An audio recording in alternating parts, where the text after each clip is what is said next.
Good morning, traders and investors. My name is Roger Scott, and I'm the Senior Strategist for WealthPress. Today's Tuesday. It's January 17th. January, the first month of 2023, is more than halfway done. And the question is, are earnings and tech and fundamental and economic data going to drive prices higher or lower? That's what we're going to talk about today, and you will find out exactly where I stand in all of this. Also, today's Tuesday, so we're going to talk about strongest sectors, weakest sectors, and show you where the vulnerability is in which stocks. So the Dow Jones is down about 137 points, the Nasdaq is down 58, and the S&P is meeting us in between. We've got a lot of Fed data this week. We've got industrial production, PPI, which is going to be very important tomorrow, retail sales, very important tomorrow, and we got a whole bunch of Fed nilly-nillys talking about the economy. Housing permits, existing home sales, a lot of stuff on the table, a lot to talk about today. Also, earnings. Let's talk about all the earnings that are going to be going on today through Friday. We got Goldman Sachs today. They're reporting $5.77 per share. We got Interactive Brokers. And here's all the expectations. Morgan Stanley, United Airlines, a lot of earnings today. Today's a major earnings day. And if you're in the VIP room, I'll give you a full earnings brief after, when we're in the VIP room after all of these drops. Tomorrow, we got Kinder Morgan. We're looking at interesting expectations, but here's all of the stocks coming out tomorrow. Charles Schwab, PNC, Discover, Alcoa, negative 57 cents for Alcoa, not looking too great. We've got on Thursday, Netflix. Here's Netflix, 45 cents per share. Then you've got American Airlines. You got Fastenal. You got M&T Bank. I like this bank. Procter & Gamble. SIVB, one of the nastiest stocks of the year. Then on Friday, you've got Ally Bank. You've got Ericsson. You've got SLB, State Street. So you've got a lot of earnings this week, and I'll go on and through this as we report. So the big ones today are going to be United Airlines. That's going to impact airlines. Then you've got the commercial, you've got the big investment bankers, Morgan Stanley and Goldman Sachs, and Interactive Brokers. This will give us a good idea of how retail traders are opening accounts or not at this point, and more financial stocks. So keep your eye on the financial sector today. Speaking of stocks, I want to show you how vulnerable the market is right now. Take a look at communication services and real estate. Notice 50-day moving average, 87%, 84% on the 50-day, but on the 200-day, you got 26% and 36%. Huge vulnerability. But let me show you visually what communication services looks like.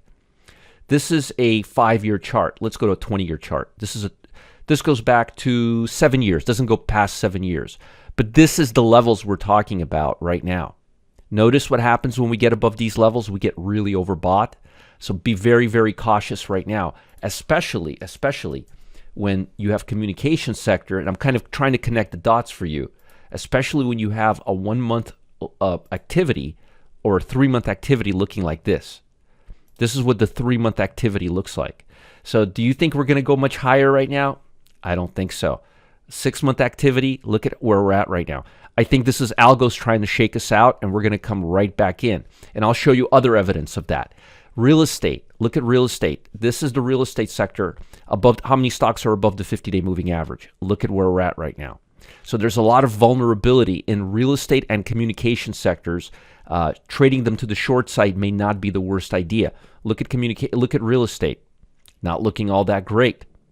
And when you look at the actual underlying, it's not looking all that great either. Let me just show you. 3 month or 6 months. See that? Kind of very range bound without a lot of directional bias. Let me just show you this. That's the real estate sector. So you got to be very cautious right now. You got to be very cautious because real estate sector in a channel. XLC in a channel, as I showed you, look at that. And most importantly,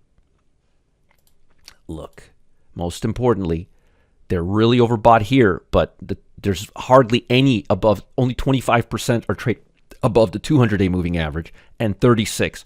So you have a lot of vulnerability and you have overbought conditions. To add to that, I want to show you something else. 20-day breakouts, 473 to 33. The day before was 487. Typically, when you get to 500, it tends to peak out. So we may already be on the way down. The momentum levels already cooling off, even though stocks were strong on Friday. Very, very, very, very important. Now, looking at volatility, there's a really good chance that we might have bottomed out. And I mentioned that to you guys on Friday as well. See that? And now we're going up. And look at volatility over time. So be very, very cautious right now. Let's talk about the global economy and how everything glues in together. But there's a lot of vulnerability, and we've been choppy. We're now on the upper end of the range, and it looks like we're overbought. The number of stocks is telling me that. Communication services is telling me that. And the communication services, remember, it has a lot of FANG stocks in it. Again, I'm kind of going fast, but you may want to rewind this and watch it a few times. Now, Friday's trading session, the S&P and NASDAQ closed at their highest level in a month. Remember I showed you that channel? Here's that channel. Highest level in a month. Look at this channel. Upside? Don't think so. While the Dow closed at the highest level since December 2nd, financial stocks including JP Morgan, Bank of America, and Wells Fargo and Citigroup were positive on Friday. Data on Friday revealed that U.S. Michigan Consumer Sentiment Index stood at 64.6, stronger than 60.5, pointing to a healthier economic outlook. Also, one-year inflation outlook fell to 4%. That's the lowest level since 2021.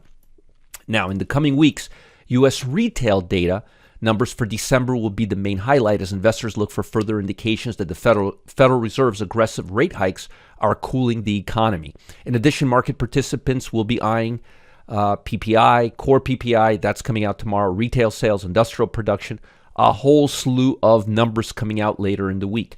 Today, we've got earnings from Morgan Stanley, Goldman Sachs, and Citizen Financial.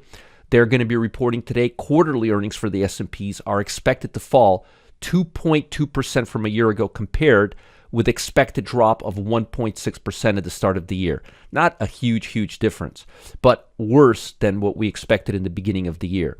So things are moving south, not north. And I'll give you a full update on what we have so far. We don't have a lot, but we've got some. I'll give you that. Today we're looking at New York Empire State Manufacturing Index. They're looking at negative 8.7 compared to negative 11. Ooh, the euro was digesting awful Chinese growth numbers and a series of important regional economic data. China growth number in the final quarter of last year stoked investors' concerns about the global economy. Oh, yeah. China's closed lower after data showed the country's economic growth slowed sharply in the fourth quarter, brewing more uncertainty over the timing of a recovery. I'm telling you, nothing's good going to happen first half of this year. The country's GDP expanded at a better than expected pace in the fourth quarter, standing at 2.9% from a year earlier. Thank God for small favors. And stocks that are moving in the morning today are AutoNation and Snap. Interesting, both relating to cars. Morgan Stanley downgraded the stock, and MP Securities downgraded Snap. It looks like car stocks are not looking all that great. There was a nasty article in Barron's over the weekend too. And as I mentioned, you've got Interactive Brokers, Morgan Stanley, Goldman Sachs, and Citizen, and United Airlines to add more insult to injury reporting today. Now, as I mentioned, the S&P is now at a one-month high.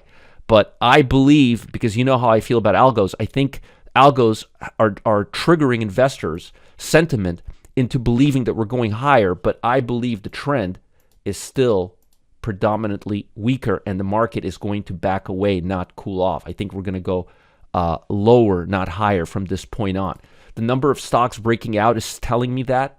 Volatility is telling me that. The communication sector is telling me that. The real estate sector is telling me that stocks are overbought in the short term, and there's just not a lot of upside at this point. I hate to be the bearer of bad news, but I just don't think the QQQ is ready to go higher right now. I think this 1 month is going to undo itself, and we're going to see this trickling back into the range.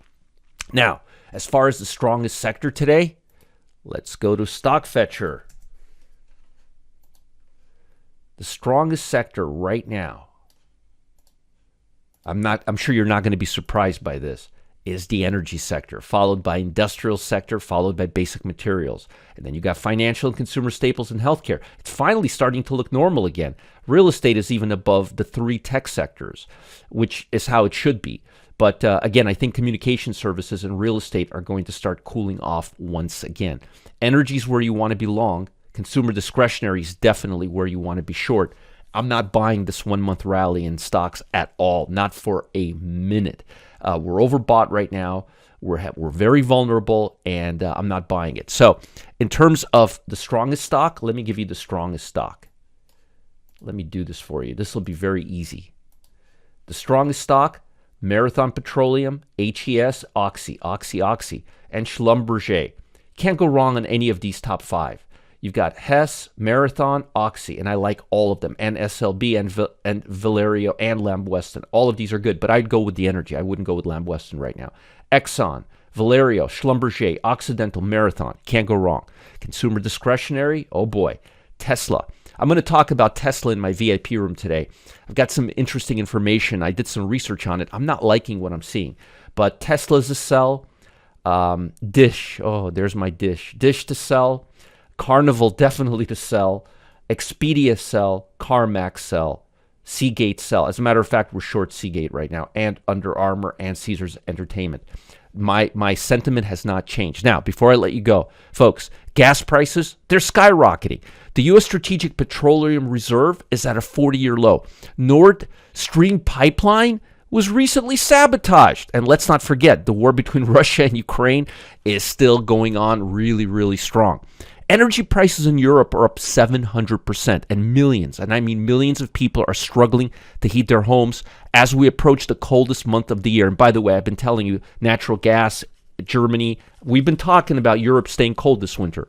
Despite all the doom and gloom, joy of the trade, Jeff Zananeri, he's identified a potential opportunity and this growing energy crisis, and you guys got to get in on it. Follow the link below. Check it out right now. See what Jeff's got in store for you. I'll talk to you guys later. Have a great day. Comment, feedback in the YouTube Wealth Press channel in the video, and I will respond. You guys have a great, great week. Remember, this is not a full week. It may take a few days for volume and volatility to come back. Anytime you have a fragmented week, that's what happens. Questions are welcome. Support at marketgeeks.com. I'll talk to you guys soon. Bye. Have a great, great day ahead.